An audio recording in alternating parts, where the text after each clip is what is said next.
Every great display of power comes at an even bigger price. And this time the price will be paid by the Pyro Archon with her life. Genshin Impact's version 5.1 livestream was released earlier today and it brought to us the 5.1 trailer teasing the upcoming 2 acts of the Natlan Archon quest. Previously, the Archon quest had ended with us learning about Mawika's 500-year-old plan to save Natlan, as well as an inner look into Capitano colluding with an unknown Natlan native to carry out the Fatui's plans. So what does the new trailer tell us about the upcoming Archon quest? How many answers did it give us? And how many new questions does it leave unanswered? Let's find out. Now, as we all had suspected, the mysterious character talking to Capitano at the end of the Archon quest was indeed Ororon, and he is the guy we see standing right next to Capitano in the Natlan teaser. Ororon, as we had guessed, belongs to the tribe, the Masters of Nightwind, and as we see later in the livestream, Ororon is actually an Electro character. Now this may seem a bit confusing because so far the characters we know have reflected the elements of the tribes. Kinich of the Scions of the Canopy is Dendro, Shilonen of Children of the Echoes is Geo, Mualani of the People of the Springs is Hydro, Yansan of Collective of the Plenty is Electro, Chaska of the Flower Feather Clan is Animo, and Sitlali of Masters of the Nightwind is Cryo. Now this would match the theme of Mawika plus the 6 tribes being representative of the 7 elements in game, or a rainbow, and it could be the meaning behind the title of the 5.1 livestream, The Rainbow Destined to Burn. Anyways, Atia, a character introduced to us in the Archon quest, belongs to the tribe, the People of the Springs like Mualani, but she possesses a pyro vision. This, along with Ororon being Electro, makes it clear that any character could wield any vision irrespective of tribe. Now towards the end of the fight between Mawika and Capitano, a mysterious wind suddenly appears and helps the captain escape. According to Mawika, this is a technique of the Masters of the Nightwind, and now we know it could most probably be Ororon's doing. But in the trailer we can see Sitlali, who is another member of the Masters of the Nightwind, examining a particular blue trail and calling it as a distress signal exclusive to their tribe. She also concludes that this means Ororon was probably threatened to collude with the captain. Thank heavens our uber cool Natlan boy is not evil. But later on in the trailer we can see a scene in the Night Kingdom where Capitano talks to Ororon and says this particular dialogue. And once you've learned the truth that the Pyro Archon Mawika would never willingly share with you, you may just find it in your heart to consider my proposal. We have to make the decision for her. Now this makes it seem that Ororon wasn't really threatened but instead convinced into a necessary evil for the greater good of Natlan. Up next we get to see Sitlali, who seems to be one of the main characters for the next Archon quest. Sitlali belongs to the Masters of the Nightwind tribe and is said to be a fortune teller frequently visited by Mualani. Now I think that Sitlali could be the ancient name bearer from the Masters of the Nightwind who is included in Mawika's 500-year-old plan. This is simply because just like the other 4 heroes, Sitlali's vision matches that of the tribe, unlike Ororon. Sitlali also tells us that she has had her doubts in Mawika's plan as so many things could simply go wrong. This is followed by Shilonen saying that according to Mawika, the crisis in Natlan could be solved by the power of the Pyro Gnosis, but it would come at a huge price. As you all know, Shilonen is the next new character in the story and she's a 5-star Geo belonging to the tribe, the Children of the Echoes. Not only that, Shilonen is also one of the 6 heroes mentioned in Mawika's plan who has already been acknowledged by their ancient name bearer. Reading from the Talking Sticks lore and the previous Archon quest, it is probable that the hero named Sunjata, the chief of the mines, bore the same ancient name as Shilonen and has acknowledged her just like how Tupac acknowledged Mualani. Shilonen is also said to be an expert craftsman who created Mawika's sunglasses and Kachina's turbo twirly. She is also said to have inherited the art of forging ancient names and will probably forge one for the Traveler on the Pyro Archon's orders. But since the Traveler's deeds haven't been recorded in the Night Kingdom, this may be a difficult task. Now coming back to what Shilonen said, it seems the crisis in Natlan can only be resolved by the power of the Pyro Gnosis. Well, there you go. Bennett is not the Pyro Gnosis. As disheartened as I am, I'm also pretty stoked that even though they hid the Dendro and Hydro Gnosis from us, we got to see the Pyro Gnosis this early in the nation.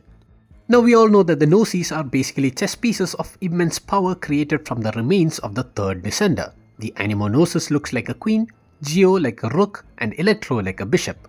If it were me, I would guess that the Gnosis would be that of a bishop too, and the Pyro Gnosis would be of a knight, and look very similar to the oratories that killed Fossilors.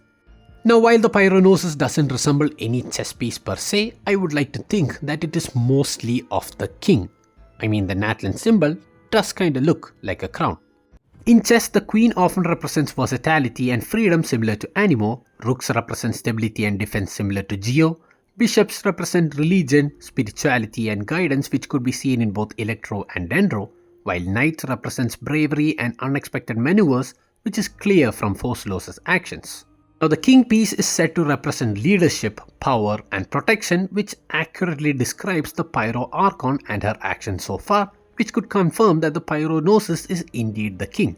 Later on in the trailer we can see Mavica using the power of the Pyro Gnosis to save Natlan from the impending doom of the Abyssal invasion. But like she said in the previous Archon quest, every display of great power comes at an even greater price, and this time the price for using the Pyro Gnosis power would be the death of the Pyro Archon. I know, it's pretty sad to see one Archon after the other sacrificing themselves for their people. But Mavica should have been dead 500 years ago, and her elaborate 500-year-long plan was for the future of Natlan too.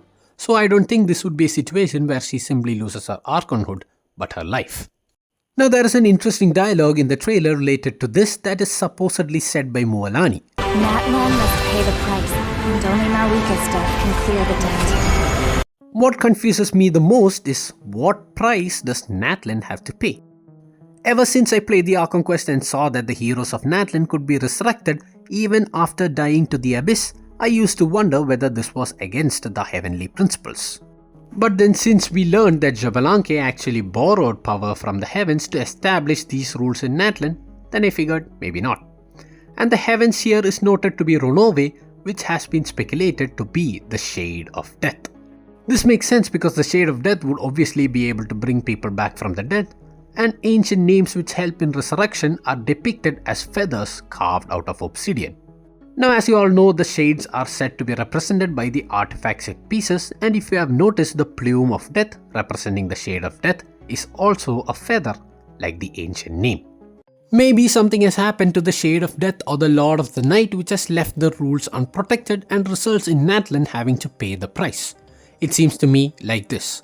Since a lot of Natlan warriors were resurrected and had their deaths prevented, Natlan now has to pay for it with the death of their Archon. Only then will the land be rid of the Abyss once and for all. Earlier in the previous Archon quest, Mavica had mentioned that all Harbingers have their personal goals and are united by their common objective of retrieving the Gnosis. From Capitano's dialogue to Ororon, it seems to me that Capitano's personal goal is none other than saving Natlan. This is made clear in the trailer where we can see that the Fatui also joins in the fight against the horde of abyssal monsters flowing into Natlan. And in front of the Fatui you can see Ororon wielding a bow, which conveys that Ororon did indeed accept Capitano's proposal. Now moving on to some extremely sus dialogues from Capitano in the trailer. Humanity's survival is worth any price. If I could go back, I would do whatever it took to ensure their survival. It seems Capitano is talking about something in the past where he couldn't protect humanity. Now in my mind there are two scenarios that come immediately. Number one, he is probably referring to the war against the Abyssal Black Tide 500 years ago. In my previous video I had theorized how Capitano is probably Tinoch who managed to stay alive for 500 years because of abyssal corruption, just like Kongomato, the Yum-Kasor normal boss. If this is indeed the case, then he could be referring to how he would have done anything to save his fellow heroes who fell to the abyss back then. Number two, now keep in mind this is a wild possibility. He could be referring to the fall of Kandria. I know it sounds pretty stupid, but hearing the dialogue made me remember how Dainsleif and Halfdan keep saying about how they failed to protect Kandria. Could it be possible that Capitano is also from Kandria then? Maybe the Night Soul power we saw was something else. Maybe the rumors that Capitano's true identity is Perinheri could actually be true. Now before we wind up, there are a few more thoughts I would like to share. There is a dialogue saying his soul is temporarily restrained by us and appears to have become more fragile in the process. I wonder if the soul they are referring to is of the Lord of the Night, who is now fading away due to the effects of the abyss. This also raises the possibility that maybe the Lord of the Night is actually Xbalanque with powers of Ronove, the Shade of Death. Maybe all this while Xbalanque was the one keeping the Ode of Resurrection and the Sacred Flame alive. But now the effects of the abyss have become too much that he too has been affected by it. Now whether all of this is true, I guess we are just 2 weeks away from the truth. So let me know what you guys think in the comments down below, and if you like the video, don't forget to subscribe for more content, and I will see you next time. Bye bye.